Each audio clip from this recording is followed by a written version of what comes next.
Hi and welcome to the channel. My name is Nikki Reeds. Join me as we go on a soothing journey of fiction and explore worlds of imagination. Please remember to like, share, and subscribe, as well as comment your story ideas below. Enjoy the video! In a village, there lived two men who had the self-same name. Both were named Claus, but one of them owned 4 horses, and the other owned only 1 horse. So to distinguish between them, people called the man who had 4 horses Big Claus, and the man who had only 1 horse Little Claus.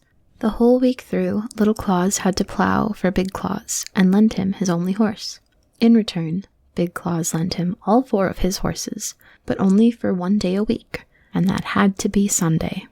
Each Sunday, how proudly Little Claus cracked his whip over all of the 5 horses, which were as good as his own on that day. How brightly the sun shone. How merry were the church bells that rang in the steeple. How well dressed all the people were who passed him with hymn books tucked under their arms.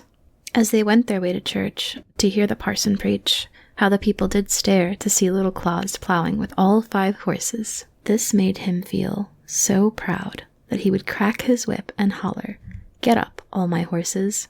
"You must not say that," Big Claus told him. "You know as well as I do that only 1 of those horses is yours." But no sooner did another bevy of churchgoers come by than Little Claus forgot he mustn't say it, and hollered, "Get up, all my horses." "Don't you say that again," Big Claus told him. "If you do, I'll knock your horse down dead in his traces, and that will be the end of him." "You won't catch me saying it again," Little Claus promised. But as soon as people came by, nodding to him and wishing him good morning, he was so pleased and so proud of how grand it looked to have 5 horses plowing his field that he hollered again, "Get up, all my horses." "I'll get your horse up for you," Big Claus said, and he snatched up a tethering mallet, and he knocked Little Claus's one and only horse on the head so hard that it fell down dead. "Now I haven't any horse at all," said Little Claus, and he began to cry. But by and by he skinned his dead horse and hung the hide to dry in the wind. Then he crammed the dry skin in a sack, slung it up over his shoulder, and set out to sell it in the nearest town. It was a long way to go, and he had to pass through a dark, dismal forest. Suddenly, a terrible storm came up, and he lost his way. Before he could find it again, evening overtook him. The town was still a long way off, and he had come too far to get back home before night. Not far from the road, he saw a large farmhouse. The shutters were closed, but light showed through a crack at the top of the windows. "Maybe they'll let me spend the night here," Little Claus thought, as he went to the door and knocked. The farmer's wife opened it, but when she heard what he had wanted, she told him to go away. She said her husband wasn't home, and she wouldn't have any strangers in the house. "Then I'll have to sleep outside," Little Claus decided, as she slammed the door in his face. Near the farmhouse stood a large haystack leading up to the thatched roof of a shed, which lay between it and the house. "That's where I'll sleep," said Little Claus, when he noticed the thatch. "It will make a wonderful bed. All I hope is that the stork doesn't fly down and bite my legs," for a stork was actually standing guard on the roof where it had a nest. So Little Claus climbed to the roof of the shed. As he turned over to make himself comfortable, he discovered that the farmhouse shutters didn't quite come down to the top of the windows, and he could see over them. He could see into a room where a big table was spread with wine and roast meat and a delicious fish. The farmer's wife and the sexton were sitting there at the table all by themselves. She kept helping him to wine, and he kept helping himself to fish. He must have loved fish. "Oh, if only I could have some too," thought Little Claus. By craning his neck toward the window, he caught sight of a great appetizing cake. Why, they really were feasting in there. Just then, he heard someone riding down the road to the house. It was the farmer coming home. He was an excellent man, except for just one thing. He couldn't stand the sight of a sexton. If he so much as caught a glimpse of one, he would fly into a furious rage, which was the reason why the sexton had gone to see the farmer's wife while her husband was away from home. And the good woman could do no less than set before him all the good things to eat that she had in the house. When she heard the farmer coming, she trembled for the sexton and begged him to creep into the big empty chest which stood in one corner of the room. He lost no time about it, because he knew full well that her poor husband couldn't stand the sight of a sexton. The woman quickly set aside the wine and hid the good food in her oven, because if her husband had seen the feast, he would have asked questions hard to answer. Oh dear! Up on the shed, Little Claus sighed to see all the good food disappearing. Who's up there? The farmer peered at Little Claus. Whatever are you doing up there? Come into the house with me. So Little Claus came down. He told the farmer how he had lost his way and asked if he could have shelter for the night.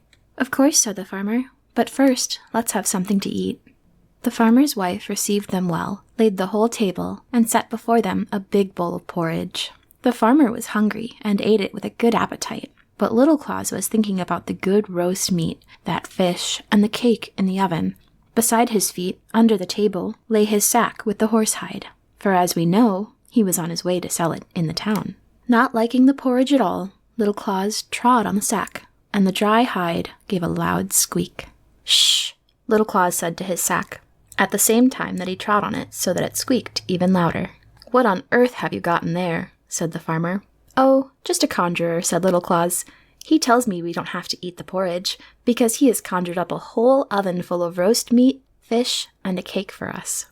What do you say? Said the farmer. He made haste to open the oven, where he found all of the good dishes. His wife had hidden them there, but he quite believed that they had been conjured up by the wizard in the sack. His wife didn't dare open her mouth, as she helped them to their fill of meat, fish, and cake. Then Little Claus trod upon the sack to make it squeak again. What does he want now? Asked the farmer. He says, Little Claus answered, that there are 3 bottles of wine for us in the corner by the oven. So the woman had to bring out the wine she had hidden. The farmer drank it till he grew merry, and wanted to get himself a conjurer, just like the one Little Claus carried in his sack. Can he conjure up the devil? The farmer wondered. I'm in just the mood to meet him. Oh yes, said Little Claus. My conjurer can do anything I tell him. Can't you? He asked, and he trod upon the sack until it squeaked again. Did you hear him answer? He said yes. He can conjure up the devil, but he's afraid we won't like the look of him. Oh, I'm not afraid. What's he like? Well, he looks an awful lot like a sexton. Ho, said the farmer. As ugly as that? I can't bear the sight of a sexton. But don't let that stop us. Now that I know it's just the devil, I shan't mind it so much. I'll face him, provided he doesn't come near me. Wait, while I talk with my conjurer. Little Claus trod on the sack and stooped down to listen. What does he say? He says for you to go and open that big chest in the corner, and there you'll find the devil doubled up inside it, but you must hold fast to the lid so he doesn't pop out. Will you help me hold it? Said the farmer. He went to the chest in which his wife had hidden the sexton, once frightened, now terrified. The farmer lifted the lid a little and peeped in. Ho! He sprang back. I saw him, and he's the image of our sexton. A horrible sight. After that, they needed another drink, and sat there drinking far into the night. You must sell me your conjurer, said the farmer. You can fix your own price. I'd pay you a bushel of money, right away. Oh, I couldn't do that, Little Claus said. Just think of how useful my conjurer is. But I'd so like to have him. The farmer kept begging to buy it. Well, said Little Claus at last, you've been kind enough to give me a night's lodging, so I can't say no. You shall have my sack for a bushel of money, but it must be full to the brim. You shall have it, said the farmer. But you must take that chest along with you, too. I won't have it in my house another hour. He might still be inside it. You can never tell. So Little Claus sold his sack with the dried horsehide in it, and was paid a bushel of money, measured up to the brim. The farmer gave him a wheelbarrow, too, in which to wheel away the money and the chest. Fare you well, said Little Claus, and off he went with his money and his chest with the sexton in it. On the further side of the forest was a deep, wide river, where the current ran so strong that it was almost impossible to swim against it. A big new bridge had been built across the river, and when Little Claus came to the middle of it, he said, very loud so the sexton could hear him, Now what would I be doing with this silly chest? It's as heavy as stone, and I'm too tired to wheel it any further. So I'll throw it in the river, and if it drifts down to my house, well and good. But if it sinks, I haven't lost much. Then he tilted the chest a little, as if he were about to tip it into the river. Stop! Don't! The sexton shouted inside. Let me get out first. Oh, said Little Claus, pretending to be frightened. Is he still there? Then I'd better throw him into the river and drown him. Oh no, don't do that to me, the sexton shouted. I'd give a bushel of money to get out of this. Why, that's altogether different, said Little Claus, opening the chest. The sexton popped out at once, pushed the empty chest into the water, and hurried home to give Little Claus a bushel of money. What with the farmer's bushel and the sexton's bushel, Little Claus had his wheelbarrow quite full, "I got a good price for my horse," he said when he got home and emptied all the money in a heap on the floor of his room. "How Big Claus will fret when he finds out that my one horse has made me so rich.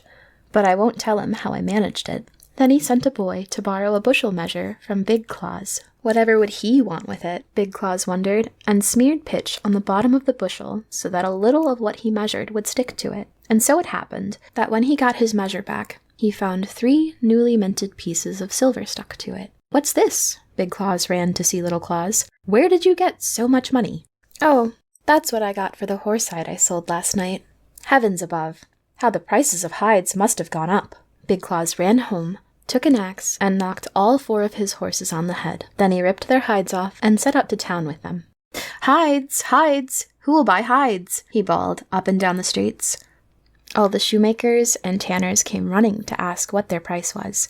"A bushel of money apiece," he told them. "Are you crazy?" they asked. "Do you think we spend money by the bushel?" "Hides! Hides! Who will buy hides?" he kept on shouting, and to those who asked how much, he said, "A bushel of money." "He takes us for fools," they said. The shoemakers took their straps, and the tanners their leather aprons, and they beat Big Claus through the town. "Hides! Hides!" they mocked him. "We'll tan your hide for you if you don't get out of town." Big Claus had to run as fast as he could. He had never been beaten so badly. "Little Claus will pay for this," he said when he got back home. "I'll kill him for it." Now it so happened that Little Claus's old grandmother had just died.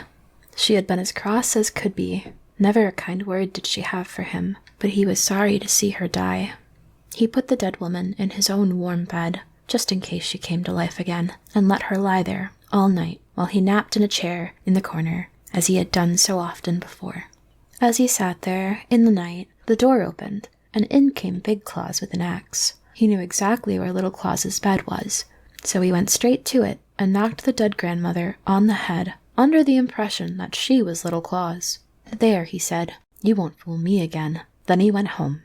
"What a wicked man," said Little Claus. "Why, he would have killed me. It's lucky for my grandmother that she was already dead, or he'd have been the death of her." He dressed up his old grandmother in her Sunday best, and borrowed a neighbor's horse, and hitched it up on his cart.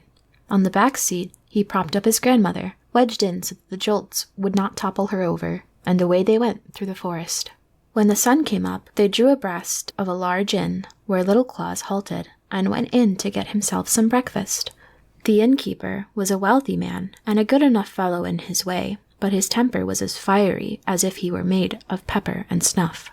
"Good morning," he said to Little Claus. "You're up and dressed mighty early."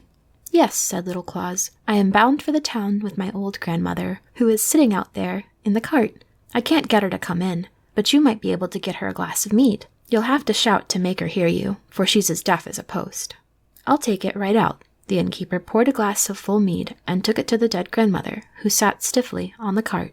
"Your grandson sent you a glass of mead," said the innkeeper, but the dead woman never said a word. She just sat there. "Don't you hear me?" the innkeeper shouted, his loudest. "Here's a glass of mead from your grandson." Time after time he shouted it, but she didn't budge. He flew into such a rage that he threw the glass in her face. The mead splashed all over her as she fell over backward, for she was just propped up, not tied in place. Confound it! Little Claus rushed out the door and took the innkeeper by the throat. "You've gone and killed my grandmother. Look, there's a big hole in her forehead. Oh, what a calamity!" The innkeeper wrung his hands. "And all because of my fiery temper. Dear Little Claus, I'll give you a bushel of money, and I'll bury your grandmother, as if she were my very own. But you must hush this thing up for me, or they'll chop off my head. How I'd hate it." So it came about that Little Claus got another bushel of money, and the landlord buried the old grandmother as if she had been his own. Just as soon as Little Claus got home, he sent a boy to borrow a bushel measure from Big Claus. "Little Claus wants to borrow it," Big Claus asked. "Didn't I kill him? I'll go and see about that." So he himself took the measure over to Little Claus. "Where did you get all that money?" he asked when he saw the height of the money pile. "When you killed my grandmother instead of me," Little Claus told him. "I sold her for a bushel of money." "Heavens above, that indeed was a good price," said Big Claus. He hurried home, took an axe, and knocked his old grandmother on the head. Then he put her in a cart, drove off to town, and asked the apothecary if he wanted to buy a dead body. "Whose dead body?" asked the apothecary. "Where'd you get it?" "It's my grandmother's dead body. I killed her for a bushel of money," Big Claus told him. "Lord," said the apothecary, "man, you must be crazy. Don't talk like that, or they'll chop off your head." Then he told him straight he had done a wicked deed, that he was a terrible fellow, and that the worst of punishments was much too good for him. Big Claus got frightened. He jumped in his cart, whipped up the horses, and drove home as fast as they would take him. The apothecary and everyone else thought he must be a madman, so they didn't stand in his way. "I'll see that you pay for this," said Big Claus when he reached the high road. "Oh, won't I make you pay for this, Little Claus?" The moment he got home, he took the biggest sack he could find, went to see Little Claus, and said, "You've deceived me again. First I killed my 4 horses, then I killed my old grandmother, and it's all your fault. But I'll make sure you don't make a fool of me again." Then he caught Little Claus and put him in the sack, slung it up over his back, and told him, "Now I shall take you and drown you." It was a long way to the river, and Little Claus was no light load. The road went by the church, and as they passed they could hear the organ playing and the people singing very beautifully. Big Claus set down his sack just outside the church door. He thought the best thing for him to do was to go in and hear a hymn before he went any further. Little Claus was securely tied in the sack, and all the people were inside the church. So Big Claus went in. Oh dear, Little Claus sighed in the sack. Twist and turn as he might, he could not loosen the knot. Then a white-haired old cattle drover came by, leaning heavily on his staff. The herd of bulls and cows he was driving bumped against the sack Little Claus was in, and overturned it. "Oh dear," Little Claus sighed. "I'm so young to be going to heaven." "While I," said the cattle drover, "am too old for this earth, yet heaven will not send for me." "Open the sack," Little Claus shouted. "Get in and take my place. You'll go straight to heaven." "That's where I want to be," said the drover, as he undid the sack. Little Claus jumped out at once. "You must look after my cattle," the old man said as he crawled in.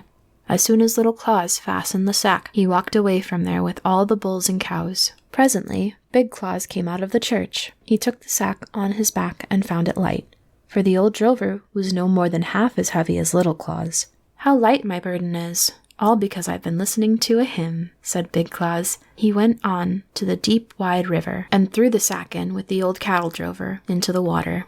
"You'll never trick me again," Big Claus said, for he thought that he had seen the last splash of Little Claus. He started home, but when he came to the crossroads, he met Little Claus and all his cattle. "Where did you come from?" Big Claus exclaimed. "Didn't I just drown you?" "Yes," said Little Claus. "You threw me in the river a half an hour ago." "Then how did you come by such a fine herd of cattle?" Big Claus wanted to know. "Oh, they're sea cattle," said Little Claus. "I'll tell you how I got them. Because I'm obliged to you for drowning me. I'm a made man now. I can't begin to tell you how rich I am. But when I was in the sack, with the wind whistling in my ears, as you dropped me off the bridge, into the cold water, I was frightened enough. I went straight to the bottom. But it didn't hurt me, because of all the soft, fine grass down there. Someone opened the sack, and a beautiful maiden took my hand. Her clothes were white as snow, and she had a green wreath in her floating hair. She said, 'So you've come, Little Claus. Here's a herd of cattle for you, but they are just the beginning of my presents. A mile further up the road, another herd awaits you.' Then I saw that the river is a great highway for the people who live in the sea. Down on the bottom of the river they walked, and drove their cattle straight in from the sea to the land, where the rivers end. The flowers down there are fragrant, the grass is fresh, and the fish flit by as birds do up here. The people are fine, and so are the cattle that come grazing along the roadside." "Then why are you back so soon?" Big Claus asked. "If it's all so beautiful, I'd have stayed there." "Well," said Little Claus, "I'm being particularly clever. You remember I said the sea maiden told me to go 1 mile up the road and I'd find another herd of cattle? By road, she meant the river, for that's the only way she travels. But I know how the river twists and turns, and it seemed too roundabout a way of getting there. By coming up on land, I took a shortcut that saves me half a mile, so I get my cattle that much sooner." "You are a lucky man," said Big Claus. "Do you think I would get me some cattle too if I went down to the bottom of the river?" "Oh, I'm sure you would," said Little Claus. "Don't expect me to carry you there in a sack, because you're too heavy for me. But if you walk to the river and crawl into the sack, I'll throw you in with the greatest of pleasure." "Thank you," said Big Claus. "But remember, if I don't get a herd of sea cattle down there, I'll give you a thrashing. Believe me." "Would you really?" said Little Claus. As they came to the river, the thirsty cattle saw the water and rushed to drink it. Little Claus said, "See what a hurry they are to get back into the bottom of the river. "Help me get there first," Big Claus commanded, "or I'll give you that beating right now." He struggled into the big sack, which had been lying across the back of one of the cattle. "Put a stone in, or I'm afraid I shan't sink," said Big Claus. "No fear of that," said Little Claus. But he put a big stone in the sack, tied it tightly, and pushed it into the river. Splash! Up flew the water, and down to the bottom sank Big Claus. "I'm afraid he won't find what I found," said Little Claus as he herded all his cattle home.